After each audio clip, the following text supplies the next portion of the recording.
akivaizdu, kad tokiu atveju gale tikrai niekas nesėdėjo. Automobilis tapo spartiškiau, azartiškiau valdomas, o hibridinė nepavara, kaip įsitikinau, yra taupi. O kogi daugiau reikia iš miesto automobilio.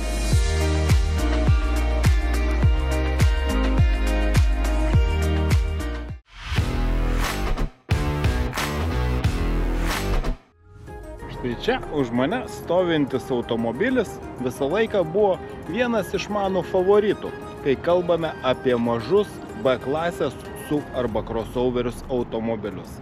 Tai Renault Captur, kurio pirmoji karta debiutavo dar 2013 metais, o 2019 metais pasirodė šio modelio pirmtakas. Turiu mintyje pirmtakas todėl, kad jis buvo pagamintas naudojant visiškai tuo metu naują Renault modulinę CMF platformą, kuri pirmoji buvo sumontuota Renault Clio. Žinia, tas Renault Clio tapo Lietuvos metų automobiliu. Ir tada aš sakiau, bet žinokite, yra dar geresnis automobilis negu Renault Clio. Ir tai buvo būtent Renault Captur. Antrasis pagamintas naudojant tą pačią modulinę platformą automobilis. Tik palyginti su Clio, erdvesnis, didesnis, talpesnis, turintis didesnę prošvaisą, na ir žinoma, gerokai madingesnį kėbulą negu hatchbackas. Taigi, Renault Captur yra bendra platformis su tokiais žinomais automobiliais kaip Nissan Juke, mano jau minėtas Renault Clio, taip pat jo konstrukciniai sprendimai yra naudojami gaminant ir kai kuriuose Europos rinkose parduodama Mitsubishi ASX. Taigi, Renault Captur yra vienas populiariausių ne tik Renault, bet ir apskritai Europoje šio segmento automobilių, kurių yra parduota daugiau kaip 2 milijonai vienetų. Na, o štai čia stovi 2024 metų modelis, kuris turi iš esmės tą pačią platformą, bet kaip akivaizdu buvo iš esmės atnaujintas. Na, labiausia į akis krenta priekinės dalies išvaizda, dabar ta pati su kitais šiuolaikiniais Renault automobiliais. O čia taip pat yra ir naujos komplektacijos Esprit Alpine modelis, pasižymintis dar sportiškesnę, dar labiau dinamišką išvaizdą. Na, išties, automobilis atrodo tikrai efektingai, būtent taip, kaip ir turi atrodyti mažas ir stilingas miesto SUV crossoveris. Žinoma, sakau crossoveris, bet visi mes suprantame, kad į jokią bekelę jūs jo tikrai nevažiuosite. Nors jis turi pakankamai nemažą 17 cm prošvaisą, tačiau variklis suka tik priekinius ratus. Jokios kitos versijos nebuvo galimos. Na, o štai čia priekyje, kaip ir anksčiau, montuojamos skirtingos pavaros. Baziniai motorai yra 3 cilindrų, 1 litro, pasiekiantis arba 90 arklio galių, arba, jeigu jie turi gamykloje sumontuotą dujinę įrangą, 100 arklio galių. Taip pat galimas ir turbobenzininis 1,3 litro variklis, anksčiau pasiekdavė 140 arklio galių, na, o dabar jo galia siekia net 160 arklio galių. Na, o štai čia, šioje versijoje, yra E-Tech Full Hybrid.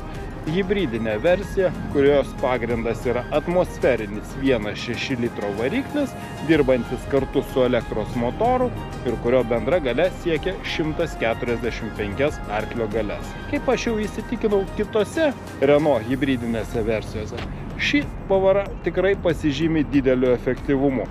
Gamintojas nurodo, kad vidutinės degalų sąnaudos yra maždaug 4,6–4,7 litro, na, o važinėjant realiame gyvenime tikrai nesunku pasiekti, kad degalų sąnaudos būtų mažesnės nei 6 litrai 100 km. Renault Captur visą laiką išsiskyrė tuo, kad turėjo vieną talpiausių bagažinių savo klasėje. Na ir žinoma, atnaujintas modelis neišimtis. Tiesa, iš galo atpažinti naują modelį ne taip lengva kaip iš priekio, tačiau ta pati Esprit Alpine komplektacija pasufleruoja, kad visgi tai yra atnaujinta versija. Kai aš pamačiau techninius duomenis, skaičius bagažinės, nustebau. Buvo nurodyta, kad maksimali bagažinės talpa gali siekti net 1600 litrų. Ne kiekvienas vidutinio dydžio SUV automobilis turi tokios įspūdingos talpos bagažinę. Tad ką jau kalbėti apie mažus SUV automobilius. Tačiau čia yra viena gudrybė. Ir ta gudrybė slypi tame, kad maksimalūs skaičiai pasiekiami tada, kai galinės sėdynės yra pastumiamos į priekį. Taip bagažinės talpa padidėja 132 litrais ir tada maksimali bagažinės talpa yra 616 litrų. Na, o kalbant apie šią hibridinę versiją, kuri turi papildomą elektroniką ir akumuliatorius gale, jos maksimali bagažinės talpa yra 480 litrų. Ir aš čia kalbu apie dydį nenulenkus sėdynės, tačiau jas pastumus į priekį. Na, dabar pabandysiu tą padaryti, pastumti sėdynės į priekį ir pasižiūrėti, kaip ta bagažinė atrodo.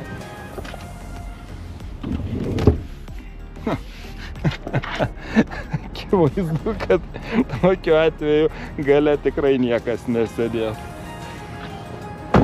Štai, nieko keista. Ir dar, čia dar ne viskas. 480 ar net 616 litrų, bet šiuo atveju čia dabar tiek tikrai nėra, nes štai yra antras bagažinės dugnas. Prieš išimu, pasidedu į saugią vietą ir štai čia yra viso dydžio atsarginis ratas. Ir dar čia yra visokių dalykų. Na, akivaizdu, kad išmontavusi ratą ir dar kažką tikrai galima pasiekti tokią įspūdingą bagažinės talpą. Ką aš jau padarysiu? Nulenkus galinės sėdynės ir jeigu išimti šitą atsarginį ratą, kaip jau sakiau, į hibridinę versiją maksimaliai tilps 1458 litrai, na, o į nehibridinę versiją beveik 1600 litrų. Ir visgi ji nėra tokia įspūdingai didelė, kaip kad nurodo skaičiai. Bet, žinoma, miesto automobiliui didelės bagažinės ir nereikia. Štai įsėdimas į galą taip pat gerokai patogesnis negu į kai kurios mažus miesto crossoverius, tą patį Toyota Yaris Cross. Gerai, kad stogo linija yra aukšta ir štai stebėtinai daug vietos kojom. Vietos tikrai daug ir žinoma viskas dėl to, kad ši galinė sėdynė yra pastumiama ir jeigu norite tų maksimalių skaičių, net prisispaudžiau pirštus, tada jau teks sėdynę pristumti į priekį iki galo. Na, žinoma, tada vietos sėdėti visiškai neliks. Čia štai atstumus ją atgal. Pasakyčiau, kad pagal dydį tai jau labiau priliksta didesniem automobiliam. Žinoma, atskiros klimato kontrolės čia nėra, tačiau yra vėdinimo grotelės, yra 2 USB jungtis, yra 12 voltų rozetė ir štai ko čia nėra, tai atlenkiamo porankio. Na, šito dalyko tai aš tikrai pasigėdau. Norėtųsi, kad automobilyje būtų toks dalykas, nes visgi čia gale sėdėti gana erdvu ir iki maksimalios laimės norėtųsi porankio. Taip pat norėtųsi, kad čia būtų kažkokie podelių laikikliai, kurie žinoma galėtų būti atlenkiamame porankyje. Deja, čia jie nėra siūlomi. Na, sakyčiau, kartais erdvė mažų automobilių gale būna tikrai nedidelė ir ten apie podelių laikiklius net nelabai ir galvoji, nes vis tiek galvoji, kad niekas čia nekeliaus. Tačiau, matant, kiek daug vietos čia yra gale, gali būti visai pilnavertis šeimyninis automobilis.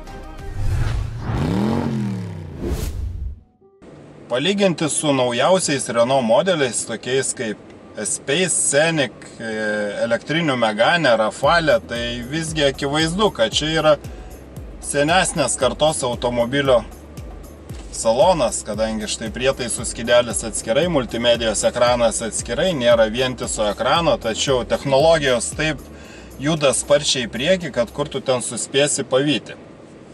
Svarbiausias dalykas yra tas, kad viskas čia yra kokybiška. Kaip ir anksčiau aš išskirdavau Renault Captur dėl to, kad jis turėjo tikrai labai kokybišką saloną, palyginti su tuo pačiu Toyota Yaris Cross, palyginti su tuo pačiu Volkswagen T-Roc, palyginti tuo labiau su Volkswagen T Cross su ne vienu kitu automobiliu, tai įsėdus į Renault Capture visą laiką jauteisi, kad tu esi kažkokiame lyg ir klase aukštesnėme automobilyje. Puikios apdailos medžiagos, tikrai minkštas plastikas, kokybiška apdaila, atrodo dailiai, viskas gražu. Štai minkšti intarpai prietaisų skydelėje ir kaip ir išorėje, čia atsirado naujas apdailos lygis, tai yra Esprit Alpine. Štai skirtingomis spalvomis sudygsniuotas vairas, sėdynės, pačios sėdynės tikrai turi šaunų puikų profilį, vėliavėlės, na viskas gražu, viskas tikrai labai simpatiška. Ir viskas patogu. Kaip ir anksčiau, multimedijos sistema yra Open Air Link, tačiau jinai turi Google paslaugas, tai reiškia, kad štai yra Google parduotuvė, su daugiau reikia, aišku, prisiregistruoti, daugiau kaip 50 programėlių, kurias galima atsisiųsti. Žinoma, Android Auto sąsaja susieta su telefonu, štai automatiškai prisijungia, nereikia jokio prisijungimo laidu. Štai. Na, viskas tikrai čia labai patogu, su Google paslaugomis. Galite naudotis tiek savo telefono navigacijos sistemą, tiek automobilinę Google sistemą. Google asistentas yra.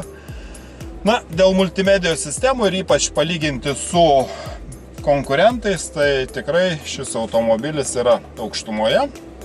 Dėl to man jis tikrai patinka, lygiai taip pat kaip skaitmeninis prietaisų skydelis su keičiama išvaizda.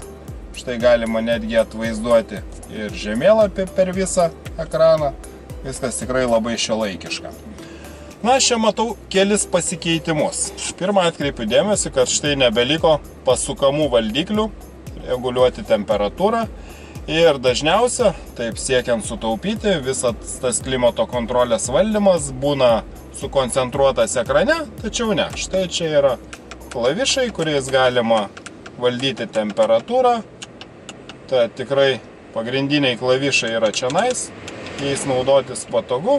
Taip pat atkreipiau dėmesį, kad tokia originalią išvažiuojama dėtuvę, ištraukiamą dėtuvę didelę, pakeitė gana įprasta atidaroma dėtuvė, bet galiu pasakyti, jei originalumo ir neliko, tai panašu, kad patogumo tik padaugėjo, nes kai sėdėdavo priekyje keleivis, reikia ištraukti tą dėtuvę priekyje, na, nebūdavo taip patogu.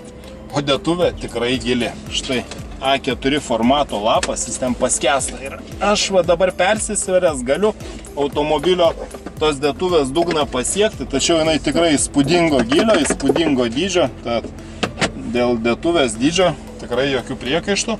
Na, čia yra štai tokia pastumiamas porankis, vienai mažai gertuviai įsidėti, tačiau porankį galima išstumti į priekį, kad pasidėti patogiai alkūnę. 2 puodelių laikikliai, įsidėti raktą kortelę čia padaryta. Štai šioje vietoje yra belaidis telefono įkrovimas. Štai kraunamas telefonas, 2 USB jungtis, 12 V rozetė. Čianais atsirado dar viena papildoma dėtuvėlė smulkmenom, kurias padėsite ir pamiršite. Na, žinoma, dėtuvės durelėse ne pačios didžiausios, tačiau štai. Gal kažkiek norėtųsi, kad būtų ir minkštas plastikas čianais šioje vietoje. Tačiau bent jau durelių porankiai yra minkšti, čia yra minkštas audinys, tas gerai. Ir štai čia dar kairėje atsirado 2 mygtukai. E-Safe, tai čia hibridinėje sistemoje, jeigu norite išsaugoti elektros įkrovą ir ten, kur jums reikalingas maksimalus efektyvumas hibridinės pavaros, jūs galite išnaudoti tą elektros įkrovą, nenaudodami jos įprastai važiuojant kelyje. Tačiau yra ir numatanti hibridinė pavara, kuri numato, kaip važiuoti efektyviausiai. Ir yra taip pat štai atskiras mygtukas My Safety Perso. Ir apie jį aš truputį norėčiau atskirai užsiminti, kadangi šiais laikais reikalavimai, saugumo reikalavimai yra tokie, kad visai pradedant važiuoti yra aktyvuojama perspėjimo apie greitį sistema ir kiekvieną kartą, jeigu norite išjungti tą sistemą, jūs turite eiti į meniu parinktis, turite ieškoti, kur išjungti tą sistemą. Kai kurie gamintojai numato greitąjį būdą, kaip pasiekti tas parinktis, tačiau dažniausiai tai gana nepatogu. Arba susitaikai ir važiuoji su to garsu, arba tiesiog važiuoji taip, kaip rodo ženklas, o kartais tie ženklai ir tai, kaip sistema veikia, išsiskiria. Tačiau štai čia, jungu šį mygtuką, tiesiog gali išjungti tą sistemą ne vienu, o dviem spustelėjimais, nes paspaus dar kartą, kad My Safety Perso. Prašo 2 kartus paspausti, kad aktyvintum My Safety Perso sistemą ir My Safety Perso štai yra važiavimo pagalba, štai yra visos sistemos įjungtos, all on, o štai yra asmeninis Perso vadinamas, tai štai asmeninėme jūs galite konfigūruoti My Safety Perso, yra labai daug nustatymų, aš beveik viską palikęs, išskyrus garsinį įspėjimą apie greičio viršijimą, jūs jį galite išjungti, tačiau yra juostų kirtimo prevencija, brūkšninės linijos įsikišimas, persirėkimo numatymas, avarinio nukrypimo nuo juostos prevencija, vairuotojo stebėjimo perspėjimas, yra tikrai labai daug saugumo sistemų, tai šiame automobilyje viskas tikrai labai šiuolaikiška. Štai kai vertiname važiavimą, tai tikriausiai mane rečiausiai klausia apie štai tokius mažus B segmento automobilius. Na, o kaip jis traukia, kaip gerai važiuoja, kur kas aktualesnis klausimas yra, ar komfortiškas. Ir taip, šitas automobilis, ypač savo klasės standartais vertinant, yra tikrai komfortiškas. Ir galiu pasakyti, kad, na, kai vertinome Renault Clio ankstesnės kartos, tai tikrai tas automobilis stebino savo klase aukštesnėmis savybėmis, tai lygiai tą patį galiu pasakyti ir apie Renault Capture bendrą platformą, kadangi automobilis važiuoja tikrai labai komfortiškai, ko nesitikė iš tokio sąlyginai nedidelės mašinos. Na, o dar ko paklausė, tai kokie šiagi varantis ratai. Žinoma, Renault Capture yra galimas tik su priekiniais varančiaisiais ratais, o tuo tarpu jo konkurentas Toyota Yaris Cross gali turėti ir visus varančiuosius ratus, kur gale sumontuotas papildomai elektros motoras, sukantis galinius ratus. Čia tikrai privalumas, tačiau, na, statistika rodo, kad visgi perkantis miesto automobilį tikrai nelabai kreipdavo dėmesį tą visų varančiųjų ratų pavarą, nes tokie automobiliai buvo brangesni. Ir žinoma, kitas aktualus klausimas tai buvo, o kokiosgi degalų sąnaudos. Ogi degalų sąnaudos yra puikios. Štai dabar čia aš matau 5,7 litro 100 km po nuvažiuotų, daugiau kaip 400 km. Tikrai nemažai važinėjau šiuo automobiliu, beveik savaitę. Ir štai 5,7 litro 100 km važinėjau nemažai ir užmiestyje. Tiesa, ne greitkeliais, greitkeliu važiavau tik vieną kartą ir tada labai sparčiai pradėjo didėti degalų sąnaudos, 7 ir virš 7 litrų 100 km. Tai jeigu daug keliausite šio automobiliu, tikrai tos sąnaudos nelabai kuo ir skirsis nuo kitų modelių su įprastais vidaus degimo motorais.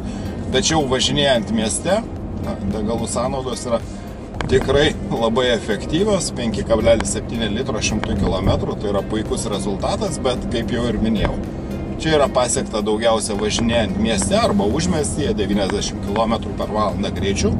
Automatiškai, kai tik pradedate važiuoti greičiau, degalų sąnaudos išauga. Kai naudojasi automobiliu gana ilgai, tai pastebi ir daugiau trūkumų neįprastai, tai aš tikrai atkreipiau dėmesį, kad šiame automobilyje yra nelabai stabiliai veikianti programinė įranga. Štai pavyzdžiui, čia yra telefono įkrovimas, tačiau ne visą laiką išvysdavo tą telefoną, ne visą laiką su juo susijungdavo, kartais prarasdavo ryšį.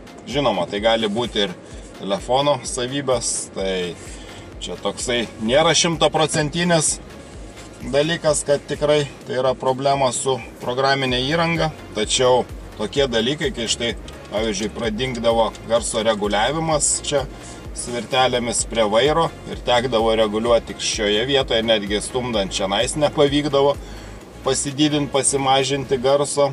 Taip pat vieną kartą važiuojant atbulinę eigą, tiesiog vaizdas pakibo, aš jau važiavau toliausia, vaizdas vis dar buvo stacionarus rodomas.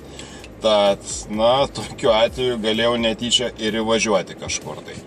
Lygiai taip pat, kaip atkreipiau dėmesį, kad jeigu greičiau privažiuoji prie kliūties manevruodamas, statymo jutikliai suveikia gana pavėluotai. Vėlgi, tai neatrodo labai saugu ir toks dalykas tikrai turėtų būti ištaisytas su programinės įrangos atnaujinimu.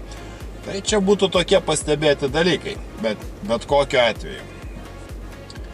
Dar prie šio modelio atnaujinimo aš galvojau netgi apie šio naujo automobilio įsigijimą, tačiau žinoma, kai pradedi dėlioti visus noriu to, noriu ano, pamatai, kad to automobilio, kurio kaina prasideda nuo mažiau kaip 20 000 eurų, susideda visai ir netokia maža, gaunasi 25 ir daugiau tūkstančių eurų. Taigi, kalbant apie šio segmento automobilius, visgi tikriausia pats aktualiausias klausimas, o kiekgi jis kainuoja. Taigi tikriausia pirmiausia gera žinia. Gera žinia yra ta, kad palyginti su modeliu iki atnaujinimo, automobilis nepabrango. Įprastos versijos kainuoja nuo 19 000 eurų, modeliai su 4 cilindrų motoru ir automatinė transmisija kainuoja nuo 25 000 eurų, hibridinės versijos kainuoja nuo 28 000 eurų. Na, o štai tokios Esprit talpinė komplektacijos automobilis kainuoja nuo 31 000 eurų, o šioje bandomoje komplektacijoje, kaip suprantu, su visa maksimalia papildoma įranga, jis kainuoja 35 000 eurų. Tokios kainų žirklės. Pradinė modelio kaina nuo 19 000 eurų, štai čia sėdžiu automobilyje, kuris kainuoja 35 000 eurų. Na, pratęsiant geras žinias, Toyota Yaris Cross, Volkswagen T-Cross yra dar brangesni. Tiesa, Volkswagen T-Cross, nors ir brangesnis, bet jam siūlomos dabar nemažos nuolaidos, tad jau tas kainų skirtumas tarp šio automobilio ir Volkswagen T-Cross yra mažesnis. Taip pat, kalbant apie Toyota Yaris Cross, jisai galimas su visais varančiaisiais ratais, vėlgi, tai yra to automobilio privalumas, taip pat jis yra taupesnis, kai važinėjama užmiestyje.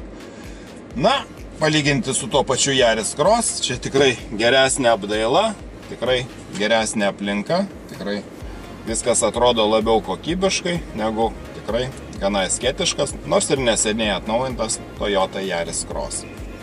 Na, o palyginau panašias kainas, tai panašiai kainuoja mažiausias Škoda Kamiq. Tiesa, jo įrangos papildomas sąrašas yra tikrai ilgas, tad jeigu susidėsite viską, kas bus šiame automobilyje, tas automobilis nebejotinai kainuos brangiau.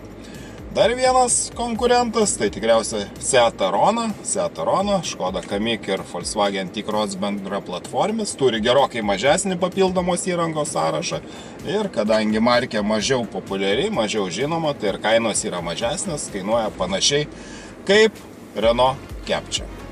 Taigi, Renault Captur vis dar išlieka vienas įperkamiausių šios klasės automobilių, tačiau su papildoma brangia hibridinė įranga, jo kaina išauga tikrai nemažai.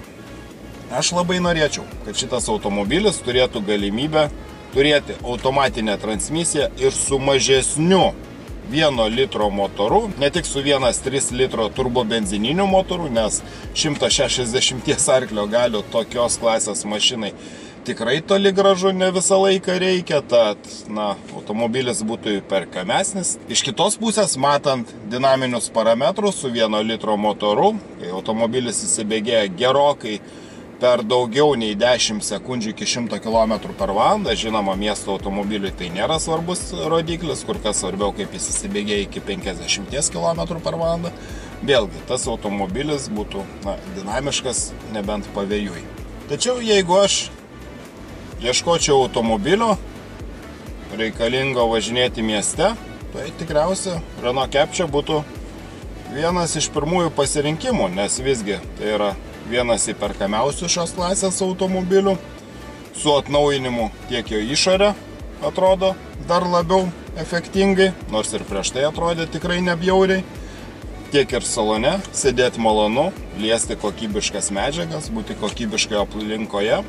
Tiek ir matyti tikrai šiuolaikinę programinę įrangą, nors ir kartais veikiančią lėtokai, tiek ir naudotis pažangiausiomis sistemomis, tarkim, net ir bandytose brangiausiose Audi modeliuose. Ne visą laiką būdavo, kai naudodavaisi Google žemėlapiais, Android Auto navigacija. Navigacija nebūdavo rodoma prietaisų skydelėje, štai čia prašau, prietaisų skydelėje galima matyti navigacijos sistemos rodymus, tad automobilis tikrai šiuolaikiškas. Važiavimo savybės visą laiką buvo geros šio automobilio, tačiau gamintojas dar jas ir atnaujino, padarė sportiškiau suderintą vairą, greičiau veikianti. Taip pat pakaba tapo šiek tiek standesnė, automobilis važiuoja mažiau siūbuodamas, tačiau jis nėra mažiau komfortiškas, nes buvo sumontuotos papildomos spyruoklės, sušvelninančios amortizatorių eigą galinėme taške. Tad automobilis tapo spartiškiau, azartiškiau valdomas, o hibridinė pavara, kaip įsitikinau, yra taupi. O kogi daugiau reikia iš miesto automobilio.